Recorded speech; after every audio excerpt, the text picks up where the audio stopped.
Welcome back, everyone. Today we're taking a deep dive into the world of OD, but with a twist.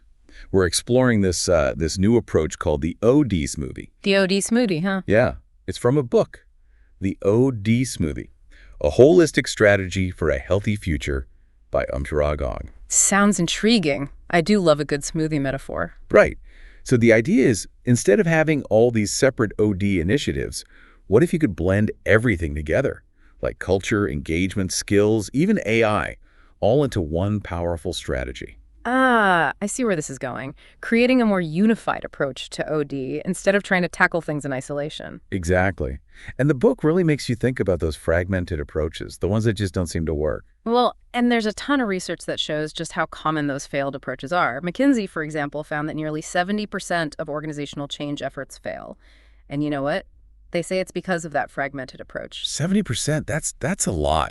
No wonder so many organizations are looking for a better way. Well, think about it. It's like you're trying to solve a puzzle, but you're only focusing on individual pieces without seeing the whole picture. It's never going to work. Yeah, that's a great analogy. Makes total sense.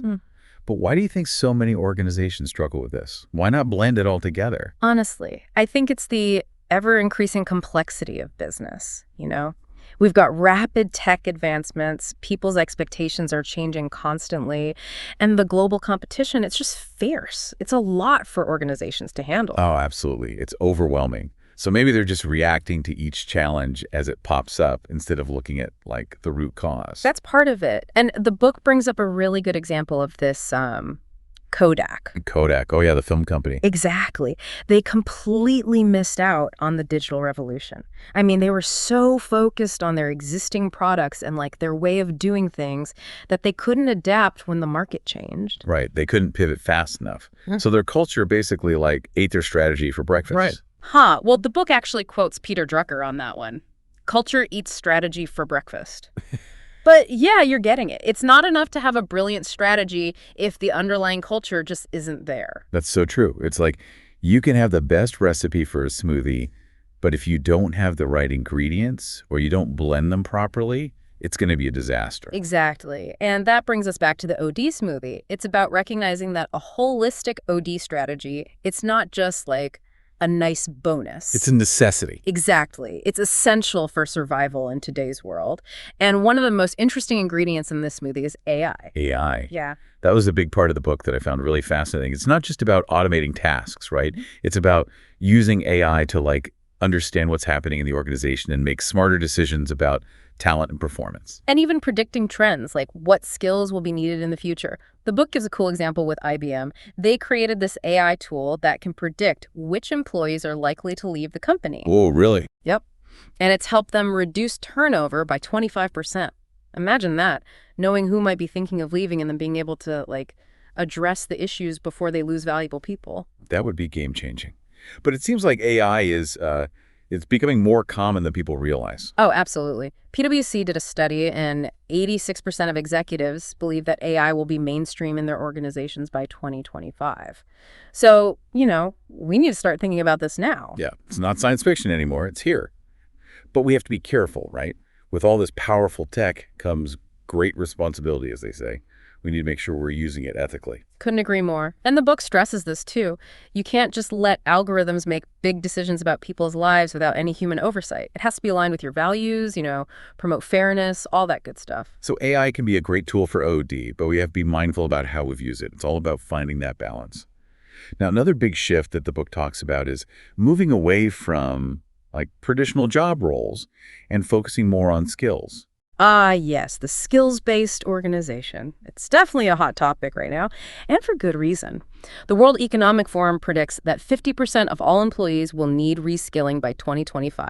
Wow, 50%. That's a huge number of people. Yeah. But I guess it makes sense with technology changing so rapidly. Totally. What's valuable today might be obsolete tomorrow. So organizations need to build a culture of continuous learning, Yeah, it's like everyone needs to become a lifelong learner. Are there any companies doing this really well? The book highlights Netflix as a great example. They've totally ditch the traditional hierarchy and encourage their employees to develop a wide range of skills. It's made them super agile and adaptable. That's awesome. So it's not about having like specialists in one tiny area anymore. It's about having people who can wear multiple hats, right? Exactly. It's about nurturing that growth mindset, and making sure employees are developing skills that align with the company's values and goals. Makes sense. You don't want people just randomly learning things. It needs to be strategic.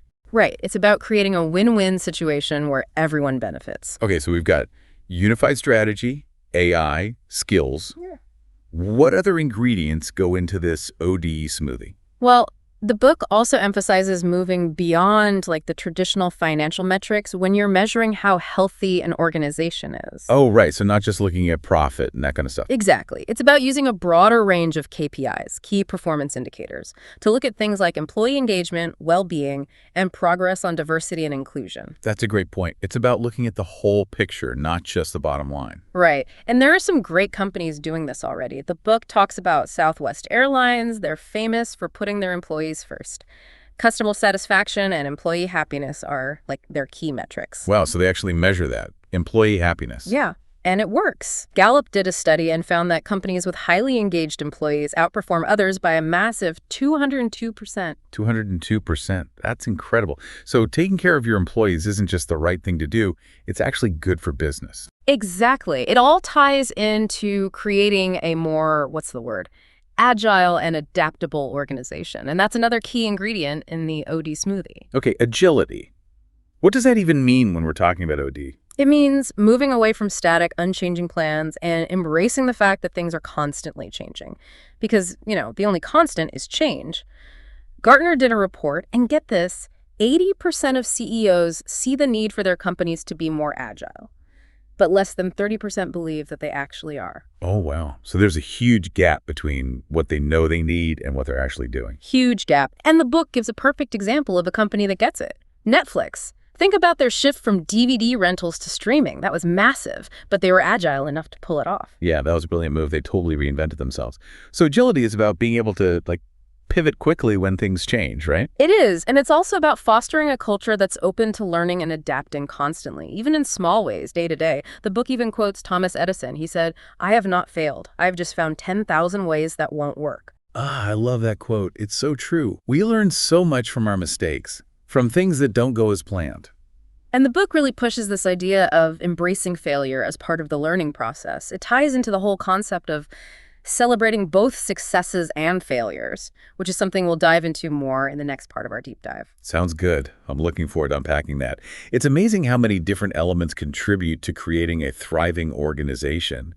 But as we've been exploring, the real magic happens when you start blending those elements together, just like in a smoothie. Exactly. And speaking of blending, let's circle back to this idea of celebrating both successes and failures. It's a concept that's really resonating with organizations that are embracing this more holistic approach to OD. I think this is one of those areas where a shift in mindset can make all the difference. It's about moving away from that fear of failure and instead viewing it as an opportunity for growth. Absolutely. And the book highlights some great examples of companies that are putting this into practice. For example, it mentions Google's fail fast mentality. Yeah, where they encourage experimentation and rapid iteration, knowing that not every idea will be a winner. But the lessons learned from those failures, they'll ultimately lead to greater success. That makes a lot of sense. If you're not willing to take risks and experiment, you're probably not going to innovate and break new ground. Right. And it's not just about accepting failure. It's about actively analyzing what went wrong and using those insights to improve. The book also talks about Amazon's day one approach. Day one. Yeah, where they treat every day as if it's the first day of their business, maintaining that sense of urgency, curiosity, and willingness to experiment. I love that concept of day one. It's about staying hungry, staying humble, and never losing that drive to learn and improve. Exactly. These companies understand that in today's fast-paced world, complacency is the enemy of progress. You need to constantly be learning, adapting, and evolving to stay ahead of the curve. And this emphasis on continuous learning and development is something that the book stresses for individuals as well, right? It's not just about organizational change, it's about personal growth. You're absolutely right. The OD Smoothie highlights the importance of continuous learning and development for everyone, regardless of their role or seniority. It emphasizes the need for organizations to create a culture of lifelong learning where employees are empowered and encouraged to expand their skills and knowledge. It's about fostering that growth mindset, both individually and collectively. And it goes beyond just providing training programs and workshops. It's about creating a culture where learning is integrated into the day-to-day work experience. So it's about creating opportunities for people to learn from each other, to share their knowledge and expertise, and to try new things without fear of failure. It's about creating a safe space for experimentation and growth. It's about fostering a culture of curiosity, where people are constantly asking questions, seeking new information, and challenging the status quo. You know, it's fascinating how all these elements of the OD Smoothie are interconnected. We've talked about the importance of a unified strategy, the potential of AI, the shift towards a skills-based workforce, the power of holistic KPIs, the need for agility and adaptability, the importance of learning from errors, and now this focus on continuous learning and development. It's like a recipe where each ingredient enhances the flavor and nutritional value of the others. Exactly. And just like with a smoothie, you can adjust the ingredients to create a blend that's perfectly tailored to your organization's needs and goals. But there's one more crucial ingredient that we need to add to this mix: leadership. Leadership is absolutely essential. The book poses a very important question. What qualities will leaders need to thrive in the ever-changing business landscape of tomorrow? It's a question that a lot of organizations are grappling with. The book emphasizes the importance of open-mindedness, lifelong learning, and embracing diversity as crucial traits for future leaders. It argues that leaders need to be adaptable, constantly evolving their skills and knowledge to keep pace with the rapid rate of change. It's about being comfortable with not having all the answers, being willing to learn from others, and being open to different perspectives and approaches. Right, and as we mentioned before, the book includes that fantastic quote from Jack Welch: "If the rate of change on the outside exceeds the rate of change on the inside, the end is near." It's a stark reminder that organizations that fail to adapt will inevitably fall behind. And this applies to leaders just as much as it applies to everyone else in the organization. Leaders need to be the ones modeling this adaptability and willingness to learn. Absolutely. And the OD Smoothie goes beyond just discussing adaptability. It also emphasizes the importance of future leaders prioritizing employee engagement, well-being, and inclusive decision-making. It's about creating a work environment where people feel valued, supported, and empowered to contribute their best work. Can you give us an example of a company that's known for its strong leadership in this area? The book highlights Salesforce as a company that's doing a great job with this. They focus on the holistic well-being of their employees and foster a culture of belonging and support. And you know what's interesting? The book mentions a study from Cloverpop that found inclusive teams make decisions 87% better than those that are not inclusive. Wow, that's a significant difference. It really highlights the power of bringing together diverse perspectives and creating an environment where everyone feels comfortable sharing their ideas. It's about recognizing that everyone has something valuable to contribute and that the best solutions often come from tapping into the collective wisdom of the team. And this ties in perfectly with the final key ingredient in the OD Smoothie: ethical and sustainable leadership. Absolutely. The book talks about the growing demand for transparency and accountability from stakeholders, and how consumers and employees are demanding more from the companies they interact with. They want to see businesses operating with integrity and making a positive impact on the world. It's about moving beyond simply maximizing profits and embracing a more holistic view of success, one that takes into account the well-being of employees, the impact on the environment, and the ethical implications of business decisions. Exactly. And the book highlights some inspiring examples of companies that are leading the way in this area. It points to Satya Nadella's leadership at Microsoft as a prime example of prioritizing empathy, inclusivity, and ethics. It also cites a study from Harvard Business Review that found companies with strong ESG performance, meaning they prioritize environmental, social, and governance issues, actually outperform their competitors financially. So it's not just about doing good, it's about doing well by doing good. It's a win-win for everyone involved: the company, the employees, the customers, and the planet. And that brings us to the end of our exploration of the OD Smoothie. It's been a fascinating journey, exploring the key elements of building a healthy, thriving organization in today's complex world. It's clear that a more holistic and integrated approach is needed to navigate the challenges and opportunities that lie ahead. But now I want to turn it over to you. As you've been listening to this deep dive, what stood out to you the most? What are your key takeaways? It's been fascinating, right? Unpacking all these ideas from the OD smoothie. I'm really starting to see how much our mindset, how we approach OD can really make a difference. It's not just about checking boxes. It's about building a culture that embraces change and growth. Yeah, like really weaving all these pieces together, right? Creating a healthy organization from the inside out. It's exciting. It feels like a lot of businesses are actually moving in this direction. They are. More and more companies are starting to get it. Their people, their employees, they're the most important ingredient. They really are. They're the ones who drive everything, Yeah. Innovation, happy customers, ultimately success. It all comes down to the people. Couldn't agree more. And that's what I like about the OD Smoothie, this book.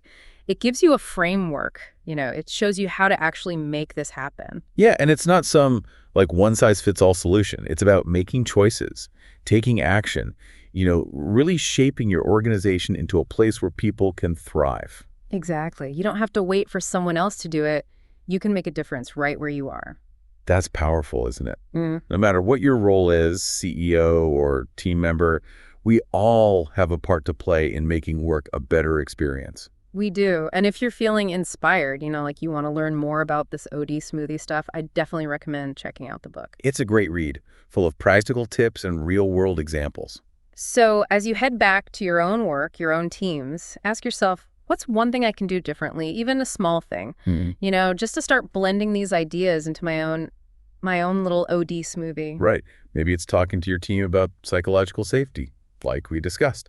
Or maybe it's learning a new skill, something that will help you adapt as things change. Because even small changes can make a big difference over time. They really can. So let's all get blending, Let's create workplaces where people are excited to come to work, places where everyone feels valued and, they can really grow and contribute. Work shouldn't just be a job. It should be a place where you can find purpose, and fulfillment. Exactly. Well, thank you for joining us on this deep dive. It's been a pleasure exploring the OD smoothie with you. It has. Until next time, keep exploring and keep learning. Yes.